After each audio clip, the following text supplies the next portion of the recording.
Dane, I taught in schools for a long time. Herpes, not herpes. What? What are we doing a PSA now?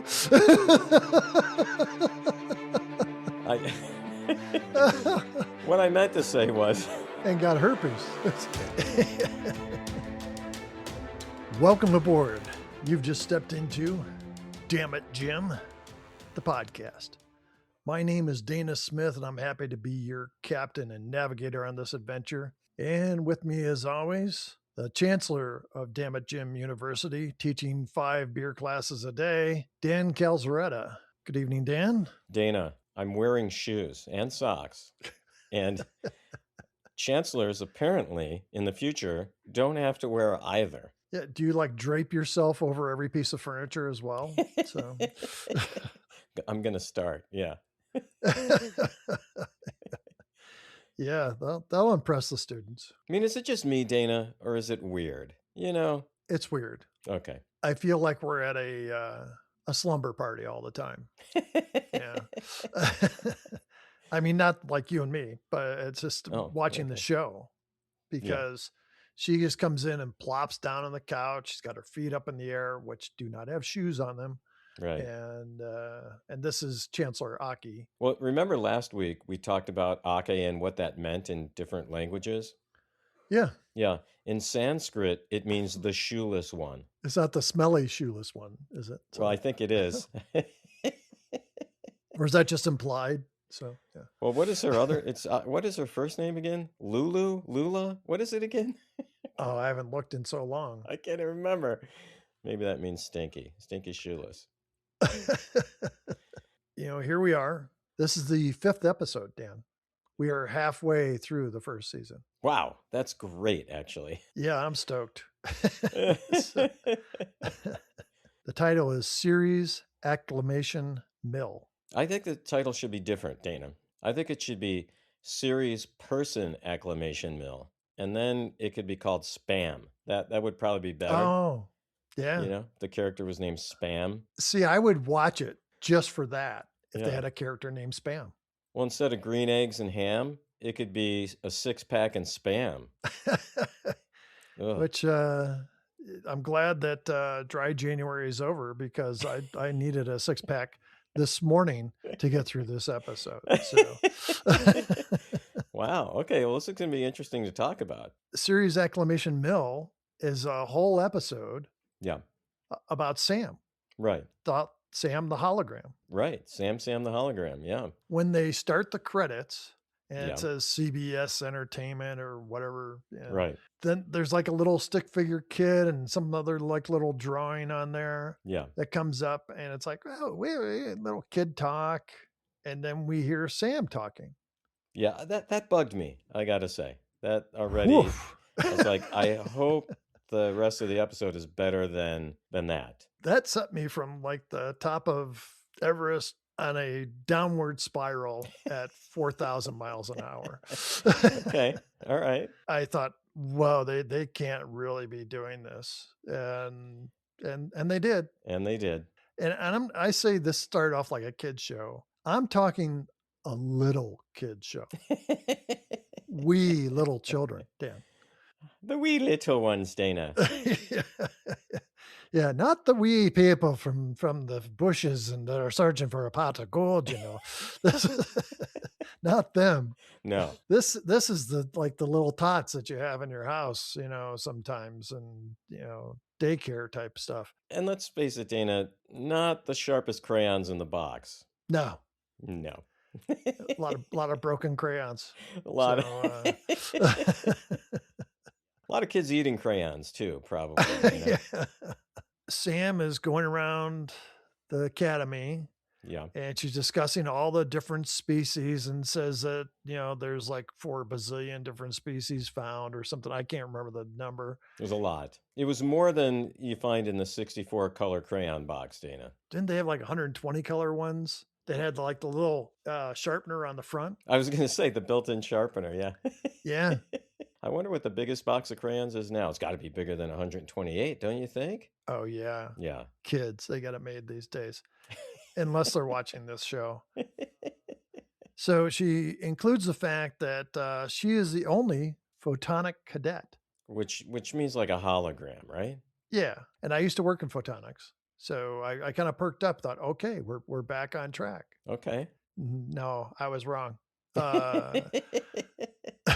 So we learned that she's there to explain organics, basically other life forms, to her makers who never left their planet. We're getting a new organic food store in town here, Dana. Is that the kind of organic she's talking about? Maybe might be just as intelligent. Yeah. So Maybe they're looking for, like a food supply, and they don't really want to, have any relationship with organics. They just want to eat them.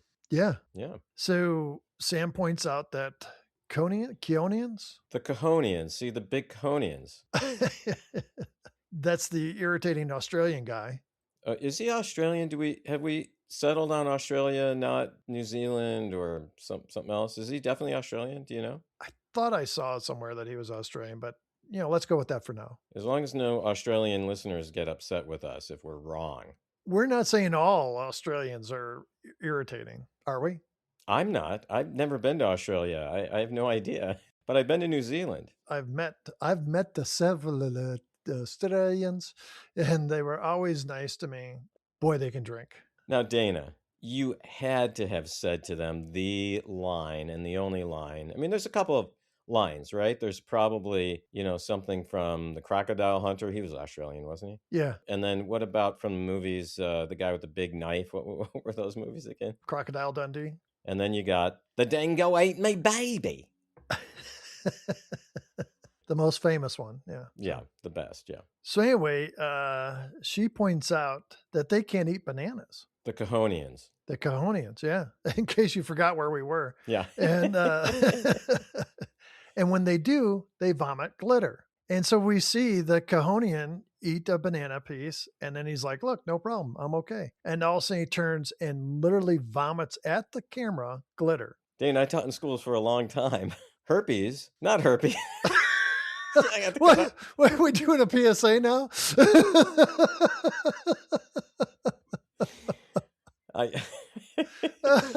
What I meant to say was, I taught in the schools for a long time. Did you know glitter is known as the herpes of the craft project world? Because once you have it in your classroom, you can never get rid of it, Dana. That's the whole thing. It's like herpes. It's a mess.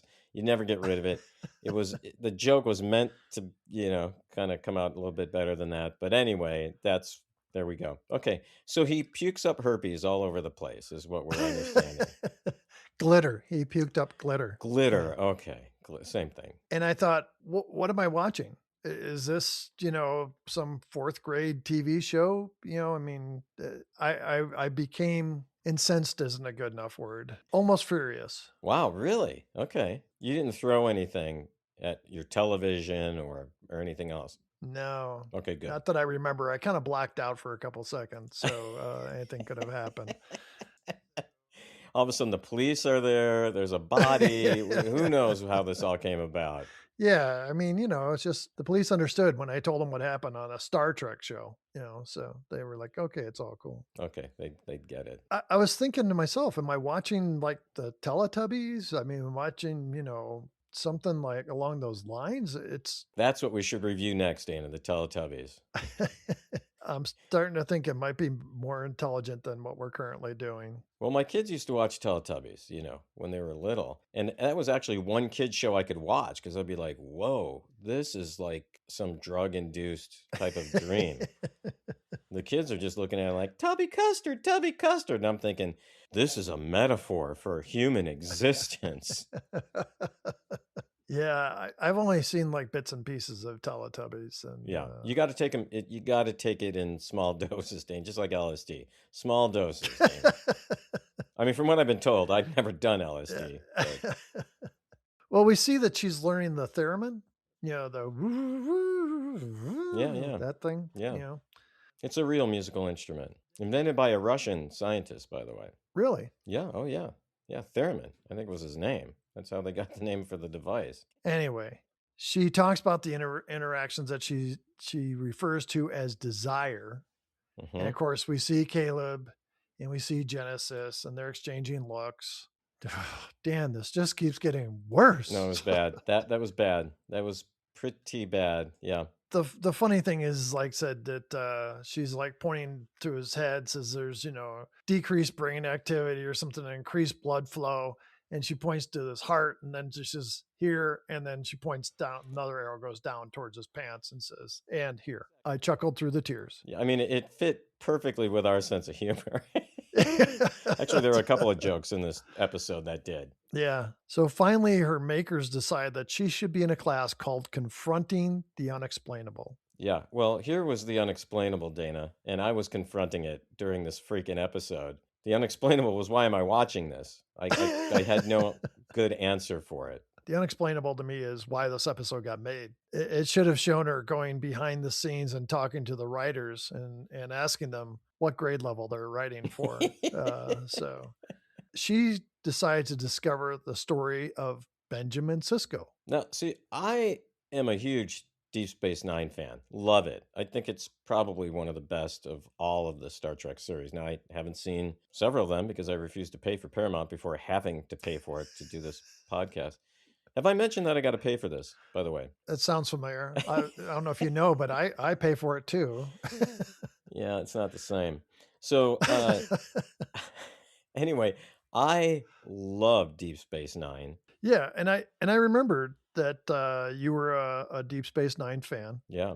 We've talked about that in the past. I've got no problems with that. So Okay, good.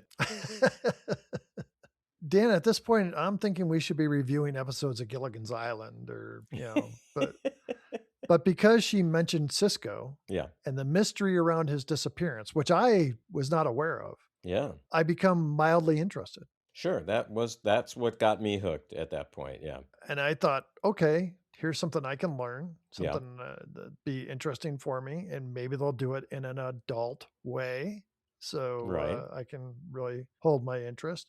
So then she tries to explain it all to her cohorts, and she reads them something about Sisko, and one of the guys says, "Is that a children's book you're reading from?" And it was. But the funny thing is, there were no words in the book. It was just pictures. How was she reading it? I didn't get that part. What was funny is like all the images of Sisko, it was like either him in shadow Right. or his back. Which is important. I mean, in the lore of Cisco, that's kind of important. Okay. Well, and he was considered by the Bajorans to be a god, and they didn't Yeah. want to show the images of their god, and that was kind of a thing. Okay. Yeah. Now it's working for me. Okay. I still see glitter on your shirt. That must have meant you vomited. So. Yeah, it's gonna be a lot of glitter. So all her classmates suggest that Sisko is dead and not a celestial prophet.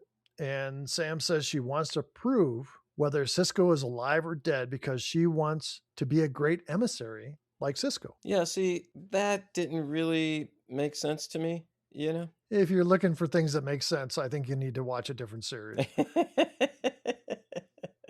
Aki calls her in, and Aki tells her about the Sisko Museum in New Orleans. Yeah, I was in New Orleans a couple years ago. I didn't see that. That was kind of a cool concept, though, I got to say. I love that, museum thing. I thought it was cool. It's another thing I think they did well in this episode. Yeah. It might be the only thing. So Aki gets pulled away to talk to the commander of the War College. And I point out, once again, Aki is shoeless. Not even talk about it, Dana. Dana, she was not wearing shoes again, though, Dana. She's putting her shoes on the freaking couch. Her feet. Not shoes, the feet. See, I want there to be shoes. It's just the feet, Dana. She's just putting the feet on the couch. And not even her couch. It's some other dude. It's the other dude's couch. No wonder he hates her. So she comes upon this orb, and she tells the orb about how she's failing at being an emissary. And of course, since it's a virtual museum, the orb doesn't speak back. Then she finds information on Sisko's son and sees a hologram of Jake Sisko. Which is the actor, I think, who played Sisko's son, I'm pretty sure. Yeah. And he talks glowingly about his father. Yeah, because his dad was awesome, and so was the character. And then they talk about making gumbo and how Sisko learned to make it because his dad owned a restaurant in New Orleans or something like that and made the best gumbo. Yeah, I didn't see that restaurant either when I was there. Sam brings Cajun food to her fellow cadets since she can't eat because she's a hologram. Would it even go in, or what would happen? Or would it just like drop to the floor? Yeah. Yeah. Yeah, that's what I'm But she's wondering. able to reach out and touch people. See, none of that makes sense. There's these internal like inconsistencies, Dana, that don't make any sense. There's more. So they're all trying it. They all have different responses. And Dan, we've talked about this before. I love Cajun food. Yeah, I know you do. Yeah. If I lived in New Orleans, I would be 300 pounds. I love the beignets. Oh, those are good too, man. Beignet and good cup of coffee. Oh, yeah. So that's where the show like peaks. So she has an impromptu meeting with the makers who inform her she's failing. Because she can't get in a freaking class, Dana, again. One, the semester's almost over. And that's a good reason to not be able to get into the class. And two, why do they care so much about her getting into a stupid freaking class? I mean, she's a hologram, right? Can't she just download all the information? You know what I mean? But the makers inform her that all contact with the organics will be terminated as she cannot prove her value as an emissary. Great. Terminate that right now. In fact, how about you terminate my contact with this series? That I would be okay with that. So for some reason, I can't remember what the reason was, the group decides to go to a bar. Because Sisko had been to a bar when he was a cadet. That's what they said. Well, I just must have blacked out again. Well, can you imagine, though, if someone was like studying us? They'd be like, well, which bar do we start at? I mean, yeah, we're going to be spending a lot of time in bars. And yeah. so, well, so you went to you went to college for a while in Wisconsin. What was that bar that you went to? We went there once together. I don't know. There's quite a few I went to. So maybe the one called the Blackout or something. It was right near campus. I remember it was freezing, freaking cold. I'm surprised we didn't die. The one right across the street from the dorm. Yeah, which was a great place for that bar. I'm sure they made money hand over fist at that place. Yeah, until I left school. Yeah. And they're like, what happened? What happened to all our profits? While they're doing that, there's this whole dinner rehearsal thing with Aki and the doctor and the head of the war college and Jet Reno. There were a couple of funny lines in there, you know. Yeah. But it was like, also, what's the point? Where are we going with that, you know? It should have been another episode instead of a subplot. Well, let me take that back. It shouldn't have even been a subplot. So the bar scene in the 32nd century is not a whole lot different from current big city bars. Caleb figures out a way for Sam to notice alcohol. Yeah, she's an obnoxious drunk. Well, she's obnoxious. The war college kids are there, of course, and Caleb and Genesis exchange hot glances. And some spit. What does this do? It's just more silliness, more teenage melodrama, more acid reflux for me. Yeah, the glitter was everywhere at this point, Dana. Everywhere. I had glitter in my pants, actually, at this point, Dana. It was not a fun type of glitter. Wow. The sticky glitter. That's bad. Stinky, sticky glitter, Dana. It was bad.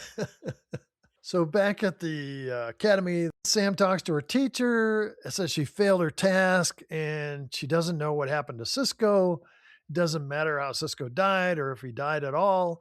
All I know is that he didn't get to live the life he wanted to. His entire existence was planned out for him by a bunch of wormhole aliens. So the teacher presents her with the book that Jake Sisko wrote. Well, because she said, well, hold on a second, though. The teacher says, you've learned the major lesson. I don't remember how she said it. But now you can be in the class. Well, next semester. But here's a book that Jake Sisko wrote. Yeah, and it's this mysterious book that everybody knew about, but the book was never published. But the teacher actually has the book. Right. Sam says she doesn't think she can be Cask's emissary, and that's the planet she's from. A cask? Like a cask of beer? Or what are we talking about here? Cask of whiskey, cask of wine, whatever it takes, Dan. To get me through this episode. Yeah, I was not drinking during this episode, Dana. Bad choice. Hey, I got an idea, Dana. Hold on. I just had an idea, okay? This is how we make this interesting for ourselves and all of our listeners. We make a drinking game out of this show. I mean, every time we see bare feet, take a shot. Every time there's some googly-eyed teenager kind of romance thing, take a shot. Every time we hear something like that, take a shot. Now, it's because she had mumps. It's non-neurological, so it's okay to have some humor with it. I'm sure she's laughing right along with us. Or drinking, hopefully. Yeah. I think that's a great game, Dan. All right, well, let's come up with the rules. And if any of our listeners have ideas for other rules, send them to us. We'll create the game. We've got a great listener, Pam McClung, who built us a board game. Maybe she could actually make, Damn It, Jim, the podcast, Starfleet Academy, the drinking game. Okay, the name needs some work, but the premise, I think, is pretty good. I think if you just put Starfleet Academy, the drinking game goes with it without even saying it. Yeah. So, all right. So then when she's talking to the teacher pulls back her hair and shows the freckles. And she goes, wait a minute, you're Dax. Dax, yeah. You're the real Dax from the Deep Space Nine. No, she said fax. It's a fax. They used fax machines in the 32nd century. They stopped for a long time, Dana, but then they started using them again. Kind of retro, like we would use a record player now, Best way to communicate, through a fax. Yeah. So why send a text? So we learned that she's the original Dax, and that's why she had the book. And if you can tie all that together, you're a better man than me. Well, and she and Sisko go way back, and she was around for a long time because she's this like snail-like creature, and they transfer bodies, and it's a whole thing. I don't really need to go into it right now, but it's more interesting than what we just saw. And as the show ends, we hear Sisko say, divine laws are simpler than human ones, which is why it takes a lifetime to be able to understand them. Only love can understand them. Only love can interpret these words as they were meant to be interpreted. And Dan, that's how this crap ends.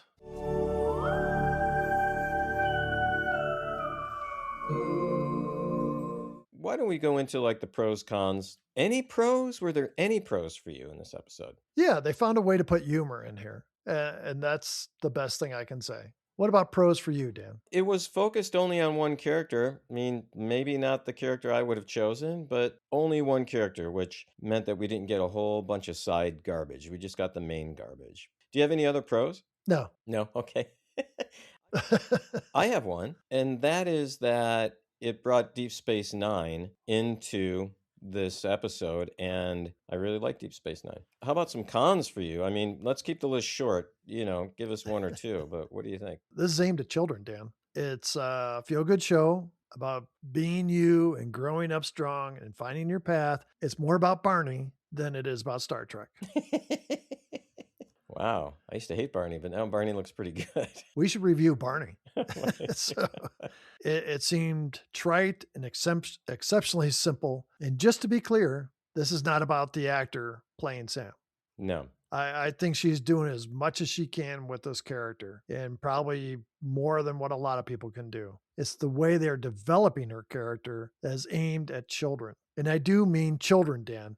Children less than 8 years old, like little tots, maybe less than 6. And finally, my last con, Aki is starting to annoy me now. She's just too flippant and at times just goofy for the sake of being goofy. Do you have any cons, Dan? Yeah, I mean, a lot, but I'm just going to focus on two. One is this continuing academy versus the war college storyline. They need to stop that nonsense. And the teenage romance stuff, it's just so poorly written. It's written by someone who thinks they understand what current teenagers are like, but don't really have any understanding. It's this very hackneyed kind of approach, Dana. Other than never having to watch this series again, is there anything that you hope for, Dana? I've given up hope.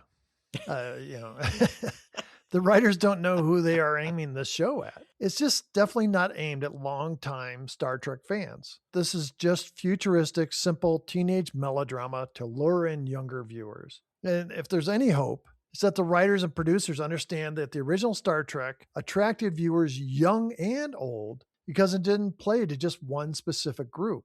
What about you, Dan? What do you hope for? I still have some hope for the show. I hope the writing can be better. In parts of the show, I think there was some of the best writing that I've seen in the series so far. But part of that might be because of my like Deep Space Nine. And I totally acknowledge that that could be the case.